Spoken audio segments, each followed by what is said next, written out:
ஆத்ம நமஸ்தே to all. இந்த ரீடிங்கில் நம்ம பார்க்க போகிறது உங்கள் பர்சனை பற்றி நீங்கள் தெரிஞ்சுக்கணுன்னு நினைக்கிறீங்க. உங்கள் பர்சனை பற்றி முழுமையாக என்னால் புரிஞ்சுக்க முடியலை, அவங்க எப்படிப்பட்ட கேரக்டர்னு தெரியலை, எப்போ எப்படி ரியாக்ட் பண்ணுவாங்கன்னே என்னால் புரிஞ்சுக்க முடியலை அப்படின்னா இந்த ரீடிங் உங்களுக்காக தான்.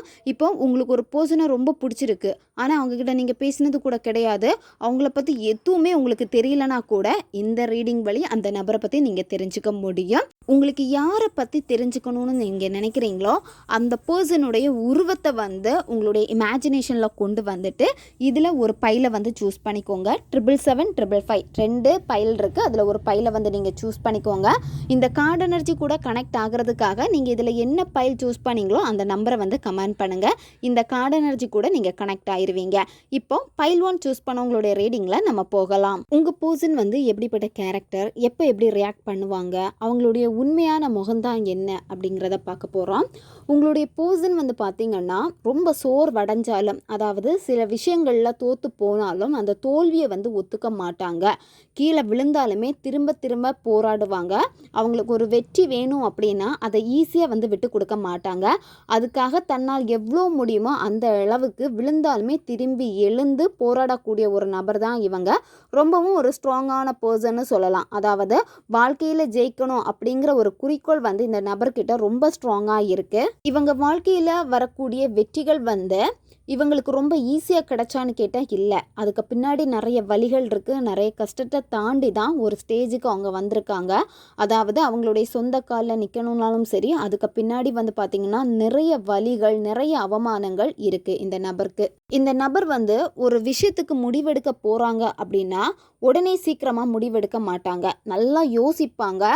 இவங்க மற்றவங்க கிட்ட பெரிய அளவுக்கு சஜஷன் கேட்கக்கூடிய ஒரு ஆளும் கிடையாது. தனக்குள்ளாடியே அதை ஓட விடுவாங்க. இப்போ ஏதாவது பிரச்சனை போயிட்டுருக்கு, இல்லை ஏதாவது ஒரு முடிவு எடுக்கணும் அப்படின்னா தனக்குள்ளேயே நிறைய வாட்டி கேட்டுக்கிட்டே இருப்பாங்க. அதுவும் இவங்க பார்த்திங்கன்னா தனிமையில் தான் அதிகம் ஸ்பெண்ட் பண்ணுவாங்க. வாழ்க்கையில் முக்கியமான முடிவுகள் எடுக்கிறதா இருந்தாலும் சரி, இல்லை அடுத்த கட்டம் எப்படி நம்ம போகிறதா இருந்தாலும் சரி, நல்லா பிளான் பண்ணி ஒர்க் பண்ணக்கூடிய ஒரு நபர் இவங்க. இந்த நபர் வாழ்க்கையில் ஒரு பர்சனை சூஸ் பண்ணுறாங்க அப்படின்னா நல்லா பார்த்து தான் சூஸ் பண்ணுவாங்க. ஆனால் நிறைய பேரை ஃப்ளர்ட் பண்ணுவாங்க, நிறைய பேர்கிட்ட பேசுவாங்க, நல்லா கடலை போடுவாங்க. அந்த மாதிரி ஒரு பர்சன் தான் இவங்க.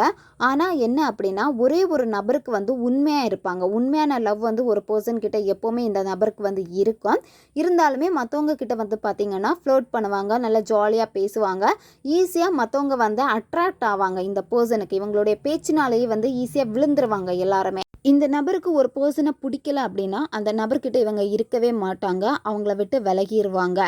இல்லை அந்த நபரே இவங்கள விட்டு விலகி போகிற மாதிரி ஏதாவது பண்ணிடுவாங்க. இந்த நபர் என்னத்தான் ஸ்ட்ராங்காக இருந்தாலும் இவங்களுக்கு ஏதாவது கவலைகள் இருந்து அப்படின்னா மற்றவங்க கிட்ட அதை வெளிக்காட்ட மாட்டாங்க. ஆனால் இவங்க எப்படின்னா தனிமையில் இருக்கிறப்போ நைட்டில் கொஞ்சம் அவங்க ஃப்ரீயாக இருக்காங்க அப்படின்னா அந்த டைமில் அவங்களுடைய சோகத்தை எல்லாமே நினச்சி பார்த்துட்டு அழுவாங்க. ஆனால் மற்றவங்க முன்னாடி அழமாட்டாங்க.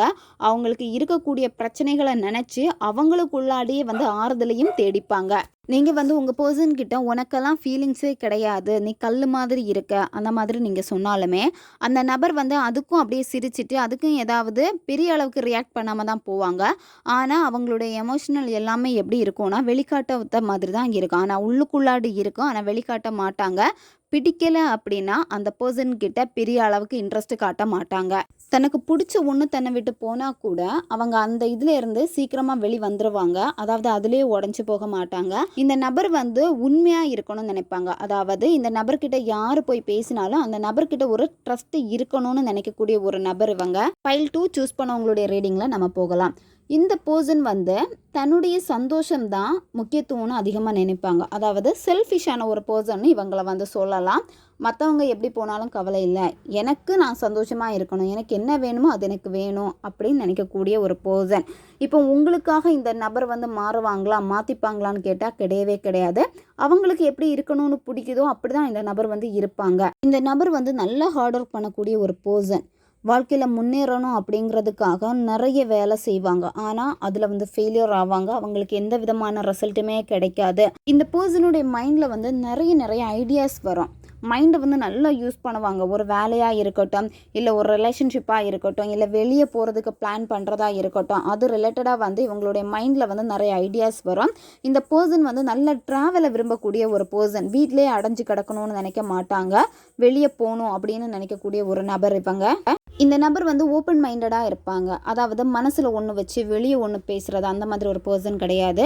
அவங்களுக்கு என்ன தோணுதோ அதை ஃப்ரீயாக வந்து பேசிடுவாங்க. இந்த நபருக்கு வந்து கடவுள் நம்பிக்கை வந்து அதிகம் இருக்கும். நல்லா ப்ரேயர் பண்ணுவாங்க. அது மட்டும் இல்லாமல் இவங்களுக்கு லா ஆஃப் அட்ராக்ஷனும் நல்லா தெரிஞ்சிருக்கும் இந்த நபருக்கு. இவங்க டிசிஷன் ஏதாவது எடுக்கிறாங்க அப்படின்னா அந்த டிசிஷனை வந்து கரெக்டாக எடுப்பாங்க. எமோஷ்னலாக இருக்க வேண்டிய இடத்துல வந்து ப்ராக்டிக்கலாக அவங்க கரெக்டாக இதுதான் முடிவு அப்படின்னு எடுக்கக்கூடிய ஒரு பர்சன் இவங்க. அதாவது எமோஷ்னலாக டக்குன்னு வந்து வீக் ஆக மாட்டாங்க. ப்ராக்டிக்கலாக யோசிப்பாங்க. அந்த மாதிரி ஒரு பர்சன் இவங்க. வாழ்க்கையில் வந்து முன்னேறதுக்காக நிறைய ஹார்ட் ஒர்க் பண்ணுவாங்க. ஆனால் மற்றவங்க என்ன பண்ணுவாங்க அப்படின்னா இவங்களை வந்து யூஸ் பண்ணிக்கிட்டே இருப்பாங்க. இந்த நபருக்கும் தெரியும் யூஸ் பண்ணுறாங்க அப்படின்னு. இருந்தாலுமே வந்து பார்த்திங்கன்னா தன்னுடைய வேலையில் வந்து அதிகமாக ஃபோக்கஸ் பண்ணுவாங்க. ரிலேஷன்ஷிப்னு வரப்போ எமோஷ்னலுக்கு வந்து அடிக்ட் ஆக மாட்டாங்க. ரொம்ப ரிலேஷன்ஷிப்பில் இருந்தாலுமே ப்ராக்டிக்கலாக அதை நல்லா கொண்டு போவாங்க. இன்கேஸ் இவங்களுக்கு செட் ஆகாது அப்படின்னா அப்படியே அவங்க பிரேக்கப் பண்ணிடுவாங்க. அடுத்து இந்த ரிலேஷன்ஷிப் வேணுமா வேணாமா அப்படின்னு அடுத்த கட்டம் வந்து கொண்டு போகிறதுக்கு நீங்களாக போய் கெஞ்சினா கூட, இல்லை யாராவது சொல்லி கெஞ்சினா கூட இந்த நபர் வந்து நல்லா யோசிப்பாங்க. யோசிச்சுட்டு அவங்களுக்கு செட் ஆகாது அப்படின்னு தெரிஞ்சிச்சு அப்படின்னா அப்படியே அந்த ரிலேஷன்ஷிப்பை வந்து ஸ்டாப் பண்ணிடுவாங்க. அடுத்து அவங்க வந்து கொண்டு போக மாட்டாங்க. இப்போ நீங்கள் போய் கெஞ்சினாலும் சரி, இல்லை ஏதாவது ட்ரை பண்ணாலுமே அந்த நபர்கிட்ட பேசுகிறதுக்கு அந்த நபர் வந்து உங்களுக்கு அடுத்து ஒரு வாய்ப்பு வந்து கொடுக்க மாட்டாங்க. நீங்கள் ஹஸ்பண்ட் அண்ட் ஒய்ஃபாக இருக்கீங்க, நீங்கள் பிரிஞ்சிட்டீங்க, உங்களுக்கு டிவோர்ஸ் போயிட்டுருக்கு, டிவோர்ஸ் ஆகிடுச்சு, திரும்ப நீங்கள் சேரணும்னு நினைக்கிறீங்க அப்படின்னா கூட அந்த பர்சன் வந்து எகெயின் உங்களுக்கு ஒரு வாய்ப்பை வந்து தர மாட்டாங்க. டிவோர்ஸ் ஆகிடுச்சுன்னா ஆனது அவ்வளோதான். அவங்களுடைய உறவு வந்து முடிஞ்சு போச்சு.